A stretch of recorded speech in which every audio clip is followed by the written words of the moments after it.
கர்த்தருக்கு ஸ்தோத்திரம். கர்த்தராகிய இயேசு கிறிஸ்துவின் இன்ப நாமத்தில் இனிய வாழ்த்துக்கள். இன்றைய தியானத்திற்காக ஜெபித்த பொழுது தேவன் தந்த வசனம் எரேமியா தீர்க்கதரிசியின் புஸ்தகம் 4ஆம் அதிகாரம் 5ஆம் வசனம். தேசத்தில் எக்காலம் ஊதுங்கள் என்று சொல்லி யூதாவில் அறிவித்து எருசலேமில் கேட்க பண்ணுங்கள். நாம் அரணான பட்டணங்களுக்கு உட்படும்படிக்கு சேருங்கள் என்று சொல்லி உரத்த சத்தமாய் கூப்பிடுங்கள். நம்முடைய கர்த்தராகிய இயேசு கிறிஸ்து நாம் யாவரையும் வரவழைத்து அவரை நோக்கி கூப்பிட்டு அரணுக்குள்ளே செல்ல வேண்டும் என்று சொல்லுகிறார். இந்த வசனத்தில் வாசிக்கும் பொழுது தேசத்தில் எக்காலம் ஊதுங்கள் என்று சொல்லி யூதாவில் அறிவித்து எருசலேமில் கேட்க பண்ணுங்கள்.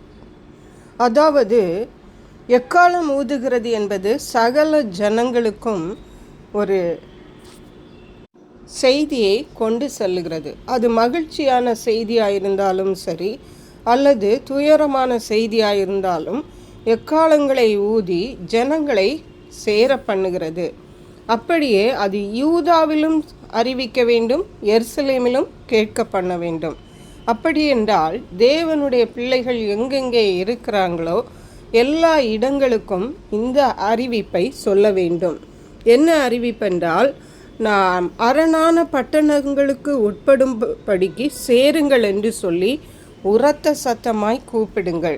யாவரும் அரணான பட்டணத்திற்குள் வாருங்கள் என்று சொல்லி. ஏனென்றால் ஏதோ ஒரு தீங்கு நடக்கப் போகிறது, ஏதோ ஒரு தீமை வரப்போகிறது. ஆகவே நாம் யாவரும் பாதுகாத்து கொள்ளப்படும்படியாக நாம் அரணான பட்டணத்திற்குள் சேர்ந்து வருவோம் என்று சொல்லி அவர்களை எக்காலங்களை ஊதி கூப்பிடுங்கள். அவர்களை சொல்லி உரத்த சத்தமாய் கூப்பிடுங்கள். ஹல்லேலூயா. கீழே உள்ள வசனங்களை வாசிக்கும் பொழுது, சீயோனுக்கு நேரே கொடியேற்றுங்கள், கூடுங்கள், நிற்காதிருங்கள், நான் வடக்கே இருந்து பொல்லாப்பையும் மகா சங்காரத்தையும் வர பண்ணுகிறேன் என்று இங்கே தேவன் சொல்லுகிறதை பார்க்கிறோம். அருமையான கர்த்தருடைய பிள்ளைகளே, தேவனுடைய பிள்ளைகளை தேவன் பாதுகாக்க விரும்புகிறார். தேவனுடைய ஜனங்கள் இருக்கிற இடங்களை தேவன் பாதுகாக்க விரும்புகிறார். ஆகவே தேவனுடைய ஆலயங்களை தேவன் பாதுகாக்க விரும்புகிறார். ஆகவே தான் இவ்விதமாக இந்த நாட்களிலே நம்மோடு தேவன் பேசி கொண்டிருக்கிறார்.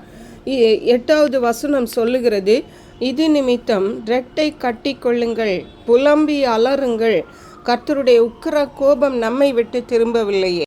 நாம் தேவன் சொல்லுகிறார், ஒரு தீமையை நான் அனுப்புகிறேன், அதற்கு முன்பாக அவருடைய ஜனங்களாகிய நம்மை அரணான இடத்திற்குள்ளே வைத்து பாதுகாக்க விரும்புகிறார்.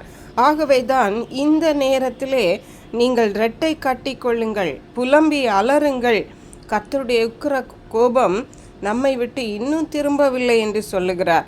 அருமையான கர்த்தருடைய பிள்ளைகளை, இந்த நாட்களிலே தேவன் இன்றைக்கு நம்மோடு பேசுவதற்கு காரணம் என்ன? நம்முடைய தேசத்தை பற்றி, நம்மை சுற்றி இருக்கிற ஜனங்களை பற்றி, நம்முடைய தேசத்தில் உள்ள ஜனங்களை பற்றி, நம்மை பற்றி தேவன் சொல்லுகிறது என்னவென்றால், தீமையான காரியங்கள் வரப்போகிறது. அதற்கு முன்பாக நாம் அரணான பட்டணத்திற்குள் சேர்ந்து கொள்ளுவோம். அதற்காக நாம் உரத்த சத்தமாய் கூப்பிட வேண்டும். எஸ்தர் ராஜாத்தி தன் குலத்திற்கு அழிவு வருகிறதென்று அறிந்தபோது தன்னையும் தாழ்த்தி, தன்னுடைய தாதி மாதர்களையும் தாழ்த்தி, தன்னுடைய குலத்தையும் தாழ்த்தி தேவனுடைய சமூகத்திலே உபவாசித்து ஜெபித்து தேவனுடைய விடுதலைகளை பெற்று கொண்டார்கள். இந்த நாட்களிலே நாம் ஒவ்வொருவரும் கூட என்றைக்கும் அமைதியாக சந்தோஷமாக வாழ வேண்டுமென்று நினைக்காமல், பிட்சமாக வாழ வேண்டுமென்று நினைக்காமல், இந்த துன்ப நேரங்களில் ஆபத்துகள் வரும் முன்னே நம்மை நாமே காத்து கொள்ளும்படியாக இந்த நாள் உபவாசிப்போம். தேவனை நோக்கி உரத்த சத்தமாய் கூப்பிடுவோம். ஜனங்களை சேர்த்து தேவனை நோக்கி கூப்பிடுவோம். புலம்பி அலறுங்கள் என்று தேவன் சொல்லு.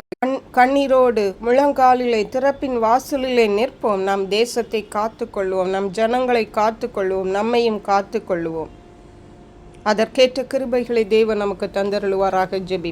எங்களை கிருபை நேசித்து பாதுகாத்து வழி நடத்துகிற அன்பின் ஆசீர்வதிக்கப்பட்ட இந்த நல்ல நாளுக்காக நன்றி. கர்த்தருடைய சமூகத்திலே நாங்கள் எல்லாரும் ஒன்று சேர்ந்து உரத்த சத்தமாய் உம்மை நோக்கி கூப்பிட்டு அரணான பட்டணத்திற்குள் கடந்து செல்ல உதவி செய்வீரார். தீமைக்கு விலக்கி பாதுகாக்கப்பட உதவி செய்வீரார். நன்றி பரிசுத்த ஆவியானவரே. துதிகன மகிமை மக்கை செலுத்துகிறோம். இயேசு கிறிஸ்துவின் இன்ப நாமத்தில் ஜெபிக்கிறோம் எங்கள் அன்புள்ள பரமபிதாவே. ஆமென். இயேசு கிறிஸ்துவின் சுவிசேஷம் ஒவ்வொருவரையும் சென்றடையும்படியாக இந்த செய்தியை உங்கள் நண்பர்களுக்கு அனுப்பி வைக்குமாறு தாழ்மையுடன் கேட்டுக்கொள்ளுகிறேன். கர்த்தர் தாமே உங்கள் அனைவரையும் அபரிதமாய் ஆசீர்வதிப்பாராக.